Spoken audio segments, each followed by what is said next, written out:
It's a beautiful morning. I think I'll go outside for a while and just smile. Just taking some clean, fresh. Good evening, everyone, and welcome back to another Krebs Coho replay cast. This time around, we're going to be taking a look at a 1v1 match on Sturzdorf. Okay, so this time around, we're going to be looking at one player, the Wehrmacht player, nChiang, versing his opponent on the southern corner, gonna be Hexatorus playing as the Americans. The last game I actually done was featuring nChiang as well, and this was another safe option for me to go for. And, well, I think let's get this game started. Well, I've got to be brutally honest with you guys, and it's actually gonna be quite a somber thing. I'm gonna open up to you guys in the next following few minutes. I've actually recorded this replay once already, and funnily enough, it didn't actually record, so I'm not really happy that I have to do it again. But hey, let's do the whole fun over yet again. Ha ha ha, why not? Anyway, so obviously you guys have recognized that I haven't released a video of any sorts in the last week or so, just over a week. And you know, I'm gonna be brutally honest with you guys. I'm not gonna just hide all my emotions and my feelings, and I'm just hoping that this cast will be my sort of venue to speak to you guys, to open up, just so that somebody could at least listen to I don't know, my feelings, my emotions right now, I suppose you could say.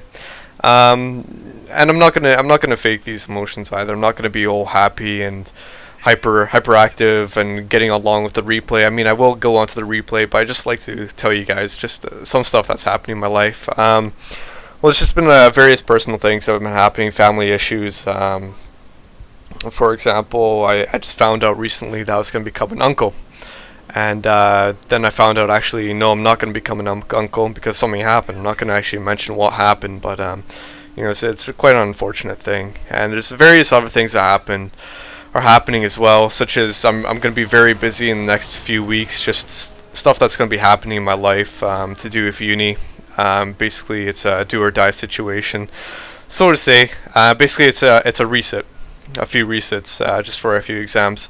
Now, obviously, if I fail those resets or something, then I have to be held back a year. And obviously, I've been studying lots and lots and lots. And you know, for the normal exams, I studied lots as well. And for some reason, you know, I think sometimes some people just aren't the best of exam takers. That's what I've come down to. And so I just haven't had the best of luck. So I'm just a bit stressed out, studying as much as I can, whilst putting other things like casting on hold. And there's a few other things. For example, when I'm thinking about my own personal life, my girlfriend is going to be going away on vacation for 3 weeks. And you know, when you have a normal life where everything is just, for me, routine is perfect. I love routine. Whenever things start changing, that's when I start becoming a bit unstable. And now you might be thinking, if I'm a caster or a commentator, then I must be fine. I mean, I have lots of friends and stuff like that. You know, I do have a lot of friends, but I think there's a general perception that a lot of casters must be popular people, and in a way, not really. I think a lot of casters on YouTube are actually quite lonely people as well. They cast because it's a venue, an opportunity to speak to such a large audience that they wouldn't normally have in a normal situation in real life. And so that's how I sort of look at it in a way. For example, when I have with my girlfriend, I mean, she's gonna be going away for 3 weeks, and now you might be thinking, yeah, 3 weeks is nothing. I've been away from my partner for a year, and you know, fair enough. I've been away from my girlfriend for months at a time in the past, and you know, that's a lot harder. But when you get into a comfortable sort of life where I am right now, and you sort of start losing the ones that you care about, they start going away, and you won't have any contact with them, then things become a bit unstable and you start thinking about stuff, and usually it's not the most pleasant of thoughts, you could say. For example, now that she's gone, I'm thinking, what else do I have? You know, I've got work colleagues, I've got a few other friends, but you know, they're not really that close of friends, and I just have to start thinking, what else do I have in my life? What about my family? My family, I don't really keep great contact with. It's a bit loose. I won't go into the details, but I'm not really great contact with my parents, for example. and just something to do with childhood and growing up. And it's the same with my siblings as well. And the only people I really maintain contact with is probably my brother and sister, and still that's a little bit loose as well.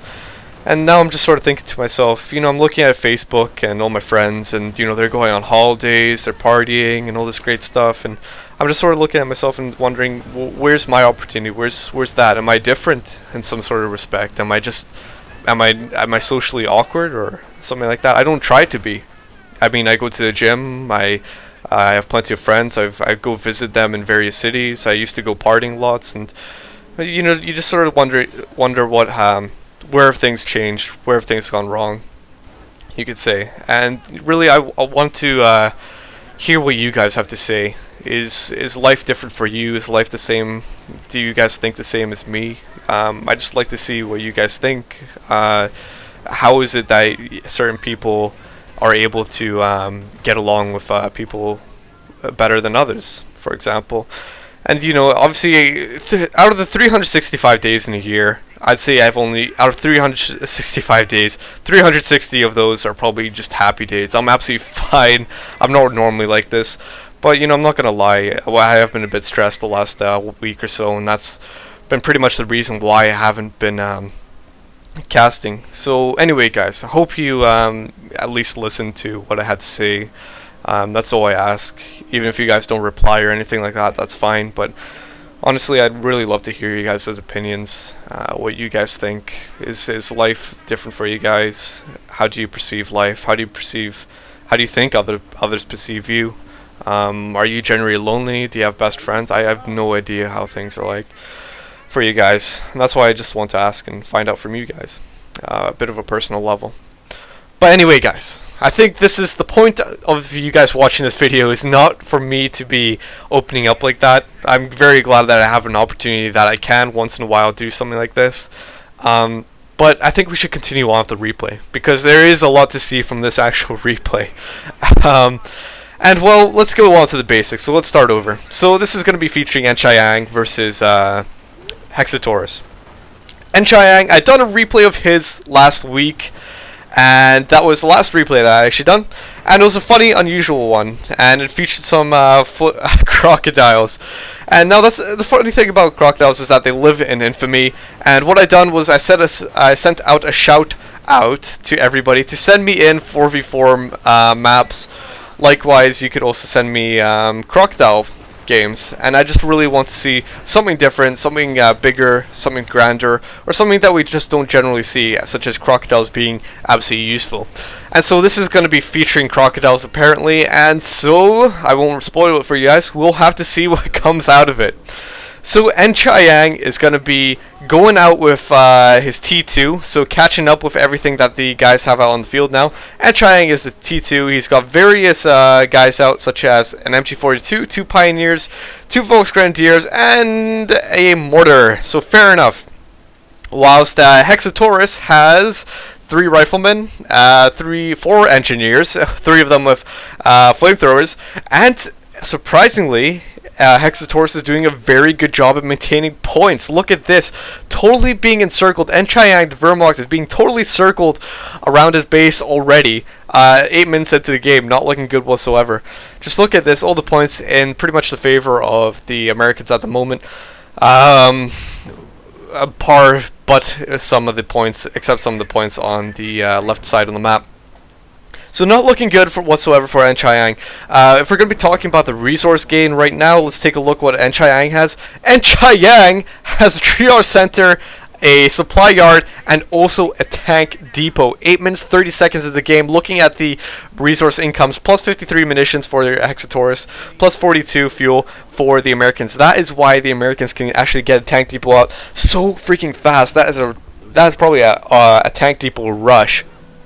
That's what I would call it. And not a bad choice either. If you have that opportunity to actually go for something like that, and you're actually pushing back your opponent on the points and their men, oh yeah, go for it. Why not? Because you have such a great opportunity to leave such a big dent in your opponent. So how the heck is nChiang going to respond to this? Well, he's got a T2 Krieg barracks out, so obviously he can get some grenadiers. Obviously he can get some a pack out of there, and he definitely needs to start thinking about that, because obviously if his opponent has managed to keep so many points for so long in the game and get so much resources from, for example, the fuel, then he's obviously going to have a very good opportunity at going for a tank depot or motor pool and getting some tanks out. So basically, the general rule of thumb is that when you're playing Wehrmacht, what you really want to do is that if you're being pushed back in the early game, then you pretty much need to stop at T2 and think about getting some anti-tank from there. The other general rule of thumb is that if you're managing to push back your opponent and deprive them of fuel, then you can start thinking about skipping for T3 and getting some Pumas out to counter out any of that infantry, because obviously they won't have a good resource supply to get tanks. So big massive flanks being set up here by Hexatorus, going to be coming around the sides of the MG42 and the Volks, or the Grenadier should I say, and the mortar as well. Not looking good. Too much to deal with for the Wehrmacht. The Wehrmacht actually managed to dodge a grenade there as well, or actually I believe it was Riflemen that managed to dodge a grenade from the Grenadiers. So pretty cool to be seeing that sort of stuff. Ninja-like Riflemen, why not? So the Wehrmacht have managed to fall back, recuperate some of their guys, just get them all back together, and now this is how when they're going to have to start moving back in. 202 points left for the Wehrmacht already. That is insane. Almost 11 minutes into the game, and nChiang is down more than half of his points. That is just not looking good whatsoever. If this continued at a persistent rate at 3 per tick, 3 VPs per tick, then that would just not be great. The game would be over very, very shortly, probably in 50 minutes or under, something like that. So what nChiang really needs to start being aware of is he needs to push back, and he needs to push back now. If he does not do it now, then he is going to be losing this game by VPs.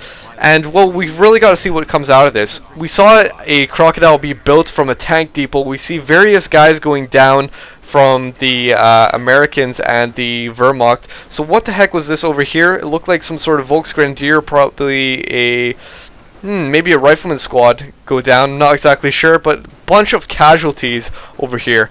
We have a Grenadier squad combating the Rifleman, and hey, you know what, actually I recorded this earlier, so I think I actually know what happened. It was a Rifleman squad that went down, and also a Volksgrenadier or Grenadier squad that went down as well. So an eye for an eye, but pretty much the Riflemen losing, more so because they lost some veterancy with that as well, so not good. So we've got a bunch of guys skirmishing over here, whilst the Grenadiers just managing to get out of there just in the nick of time. So very well done for them being able to do that, whilst we have a crocodile over here charging on into the base of the Wehrmacht, trying to be very harassive to kill any infantry, but not really doing that much. What you don't want to be in, if you're a Company of Heroes unit, the last thing you want to be is an infamous unit. And the crocodile, rightly so, for the last probably 4 or 5 years, pretty much since the opening of Company of Heroes, it's been an infamous unit. I mean, what usefulness does the crocodile have? It spits flames, it does higher damage now from the recent patch. But still, it's not absolutely perfect. I mean, just look at this.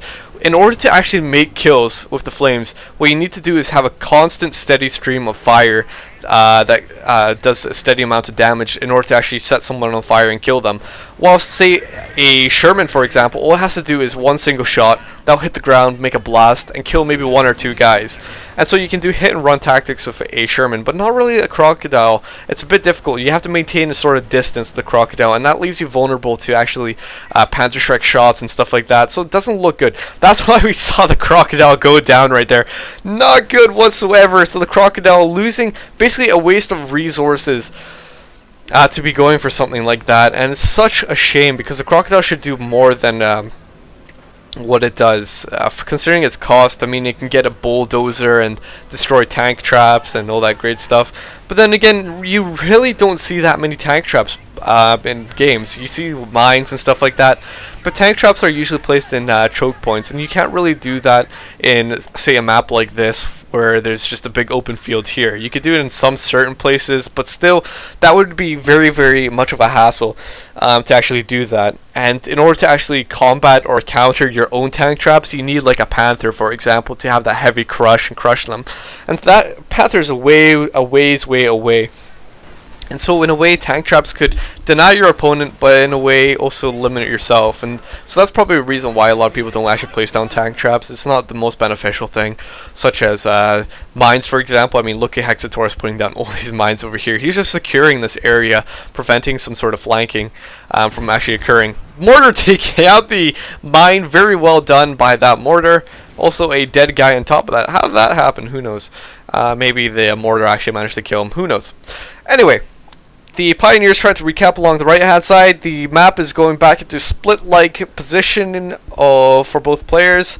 So the Americans are being pushed back slightly, but they still have an advantage. 37 points left for the Wehrmacht. Not looking good whatsoever. The Wehrmacht obviously have to recognize that if they are going to stay in this game, need to maintain those points, and so they have managed to capture 2 VPs and are maintaining the hold, the stranglehold of this center VP with 1 MG42. However, Crocodile closing in 4 structure kills for the Crocodile, most likely just some barbed wire or something like that. And so there you go. A bunch of casualties going down. It looked like an engineer squad was actually killed there, not realizing where his engineer was moving about. Rifleman closing in just to see what it can do, but still kind of an iffy thing. Need to throw some grenades and get the heck on out of there. Maybe do some drive-by grenades, but really should start being a bit careful. Crocodile maintaining distance, and rightly so. That pack is over there. Gotta really be careful. Now, the Crocodile, interesting sort of thing. When do you use a Crocodile? Well, you can use a Crocodile on normal Grenadiers. For example, especially Veteran C2, when they get the elite armor, they're more susceptible to fire damage. But the thing you gotta consider is that there needs to be some sort of balance changes in the company heroes of the Wehrmacht and the Crocodile. Because if you think about it, another thing that lives in infamy is the Grenadiers and the LMG. Pretty much the only reason people get Grenadiers for is just the normal guns, or to go for a Panzerschreck. If you ever see Grenadiers, you're pretty much guaranteed to see a Panzerschreck as well. And so basically the LMG, we almost never see it whatsoever, and just because it's 75 munitions to get it, and it really doesn't live up to great standards. For one, it's can only be used when stationary. It's not a perfect gun. I mean, you only get 1 per upgrade, and it doesn't really do a great amount of killing fire as it should.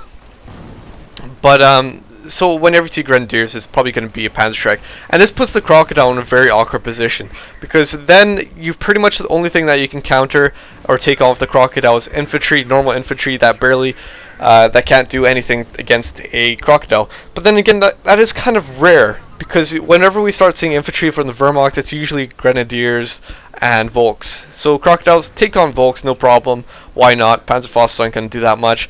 But, you know, the Grenadiers are going to be more of a problem. So, personally, in my opinion, if there's going to be some sort of balance changes, I think what Relic should start off with is probably the LMG. Make it a bit more useful, and just emphasize that, put some emphasis on it, so that people would get the LMG rather than the Panzerschreck, just so that the Crocodiles have a better chance to actually fight against something.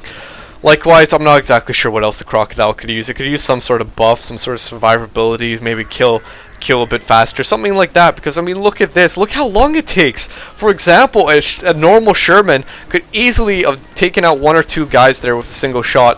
But this steady stream, it needs to be firing for at least an amount of time before it can actually kill a guy. And so that is the difficult part with a Croc.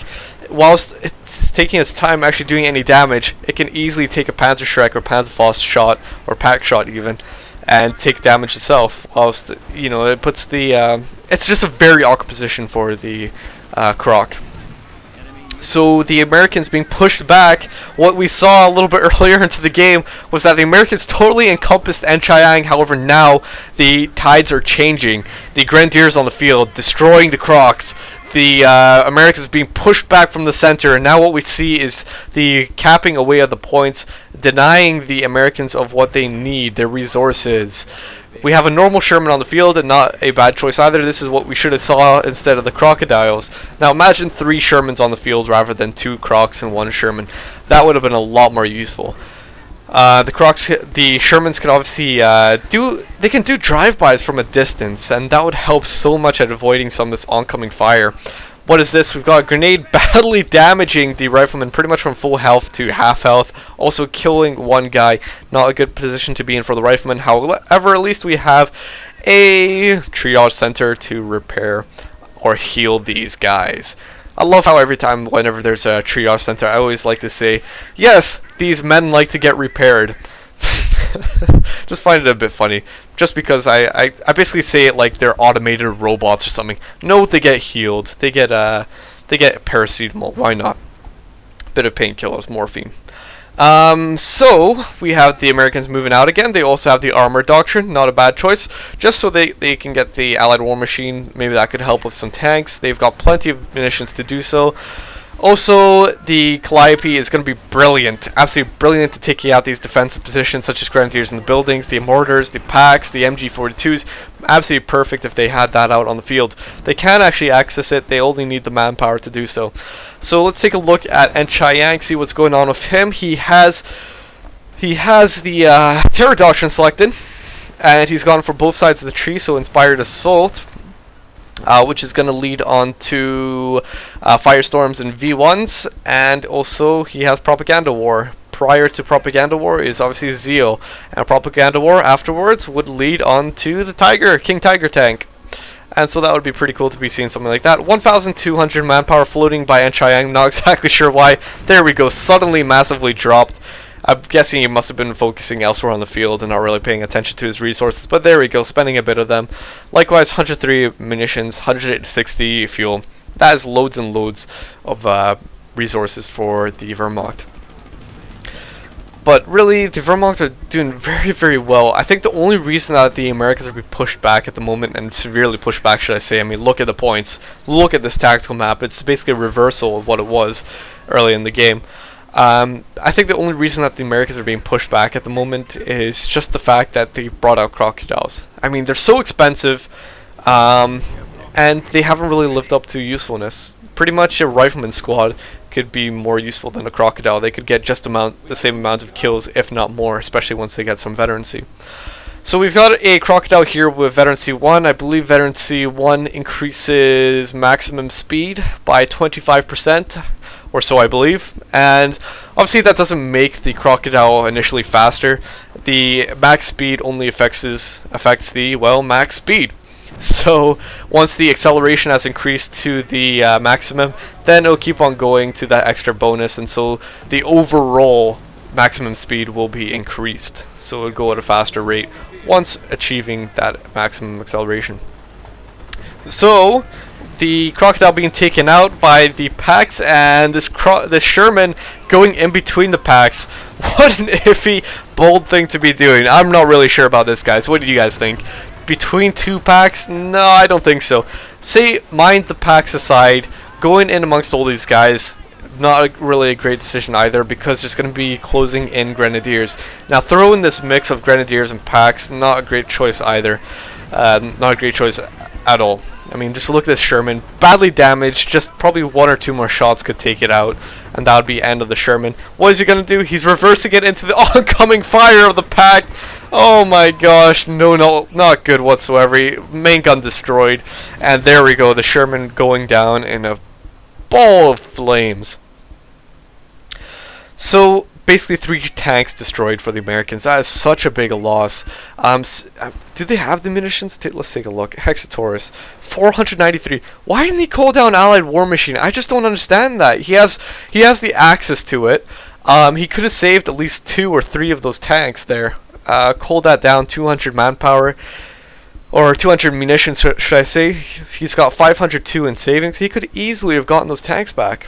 Or at least what he could have done is activate it, and for that period of time while it's activated, he could have actually prevented those tanks from being destroyed. Because a lot of people, what they don't want to do is actually destroy tanks while Allied War Machine is, because basically your opponent gets a brand new tank for free. And so what you want to do is keep it alive and wait till the actual Allied War Machine is gone, then destroy it so they don't get it for free.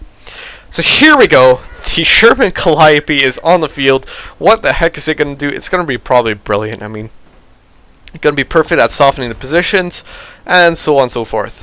Look at the points, 26 points for the Wehrmacht. This rifleman squad going down over here in desperation of trying to cap away at this point. I think what the Americans are thinking right now is that, oh my gosh, we had such a great hold in the beginning. I have no idea what happened. Basically, I'm being pushed back right now, but my opponent, however, is down to so little points. Maybe I can win this by capturing the VPs, maintaining them, and winning this by VP win. And obviously, it's a valid strategy. You can definitely do that. However, what the American is unfortunately doing is that he's not maintaining solid control in order to capture those VPs. Look at the territory, it's so broken at the moment. And also he's sending in single squads to capture the VPs. What he needs to do is send them in all at the same time, and so he can keep his guys alive that way. If he's going to be sending them in one by one and not maintaining the best of micro, then what he's going to do is actually lose those squads and not even manage to capture the VPs, and then so he's going to be putting himself in an even worse position. So the Wehrmacht capping away at the right hand side of the map. Likewise, the fuel point is being capped over here, so cutting off their opponents, the Americans, entirely. Not good. As soon as these points are cut off, no resources whatsoever for the Americans. Taking a look at that, this is +0 for the munitions, +5 the default fuel for the Americans as well. That is not good whatsoever. Obviously, you gotta start thinking about capturing his points. Luckily, however, the Americans do have 546 munitions saved up, so they can use abilities such as grenades and all that great stuff. They also have 218 fuel, which is plenty to afford a few Shermans. However, still, how long is that going to last you? You need to think about capturing points. If you don't have points, you lose the game. If you don't have the strategic points, then you're just not going to be able to compete. And that is what is happening. Let's look at what's on the field for Hexatorus. 3 riflemen and a Calliope. That is barely nothing compared to what you used to have. And what the heck is going on over here? This rifleman squad taking some damage. Calliope barrage coming down over here. Taking a look at what nChiang has. Oh my god, that is a lot. He has 5 Grenadier squads, 1 Volksgrenadiers, 2 Pioneers, and a pack. And this is probably why. Look at this. He's got a medic bunker over here, right behind safety. This is what I mean by having a great placement of a medic bunker.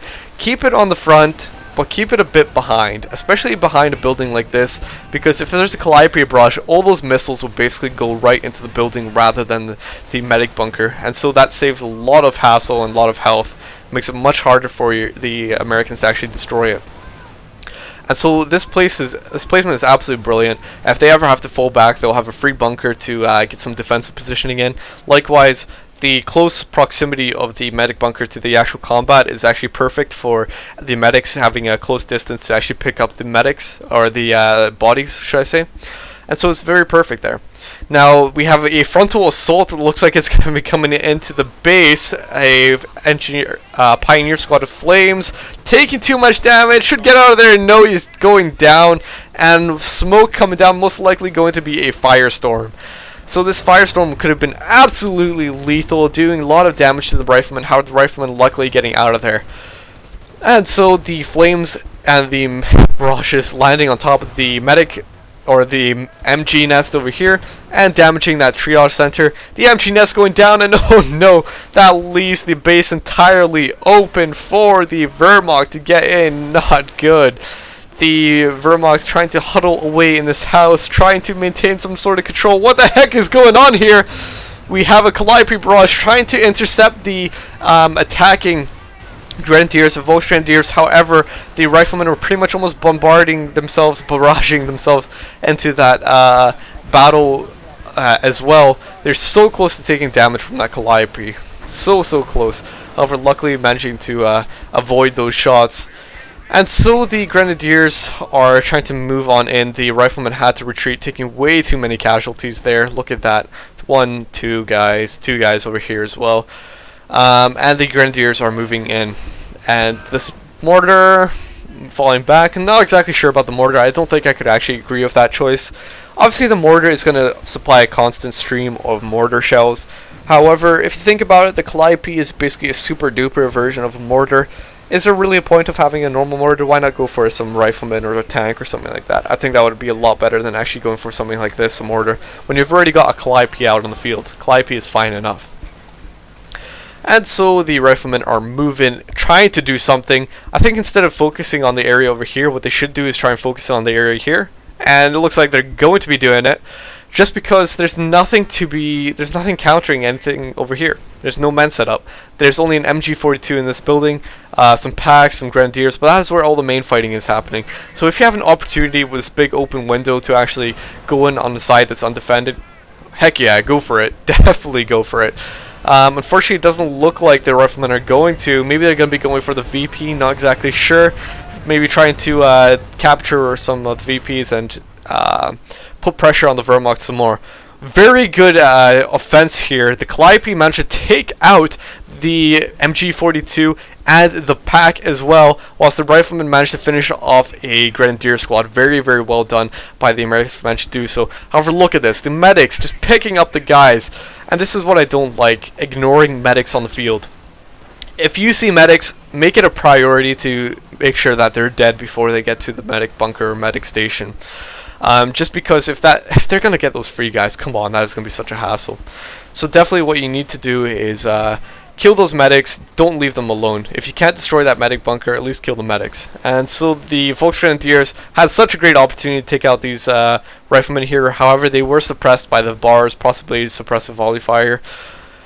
And that left an opportunity for them to be so bunched up and be taken out by that grenade. So at least one of those Volksgrenadiers managed to retreat, but huge casualties there. Same with the riflemen, just barely managing to get out of there as well. 23 points left for the Wehrmacht. Oh my god, this is so tight. 144. The Americans not looking good whatsoever. However, the Americans are trapped in their base. Oh no, it's not looking good whatsoever for the Americans. I mean, just look at this. The points, even the points near the base of Hexatorus are not even captured in his hands. I don't know why. I really have no clue why. Let's switch on over to Hexatorus. He still has 221 munitions, which is still plenty. However, that's like half of what he had a few minutes ago. And 246 fuel for him as well. I don't know. I honestly think that he should invest more into his tanks. A few Shermans and then use Allied War Machine. That could have been so devastating. I mean, he lost 3 tanks earlier. If he had Allied War Machine, that could have helped so much in him controlling this game. But unfortunately, not happening, right? You can only continue on with what's going on. And so, we have a bait squad trying to take on some of the MG fire of this MG. However, oh, looks like this MG managed to suppress this squad entirely, pin them down to the ground, and had enough time to take on this other rifleman squad over here. Oh god, huge casualties going around. This MG42 being taken out, so at least a glimmer, a hint of hope for the Americans to actually cap away or recover some territory, get back in the fight. But really, I mean, come on, it's just such a bleak future looks like for the Americans. I mean, look at this, constant streams of men, medics everywhere, MG42, Grenadiers harassing your base, destroying your barracks and WSC.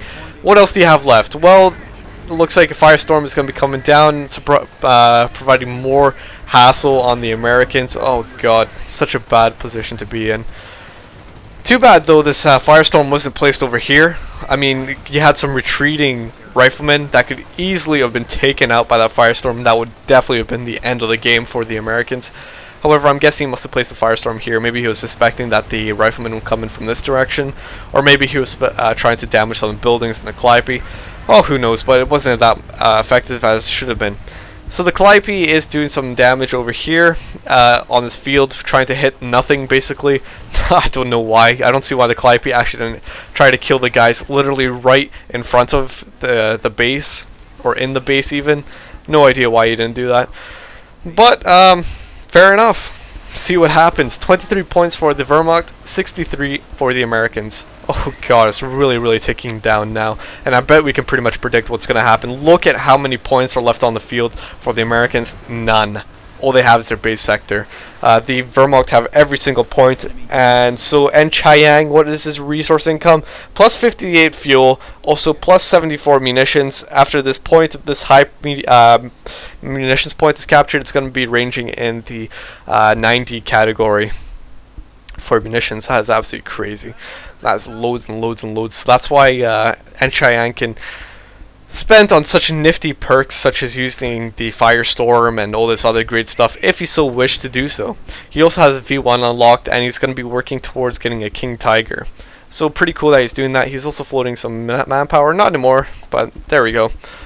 And so not looking good whatsoever for the Americans. 23 points left for the Wehrmacht. 21 for the Hexatorus. Oh god. Jeez, Hexatorus really had this in the bag. It was so close.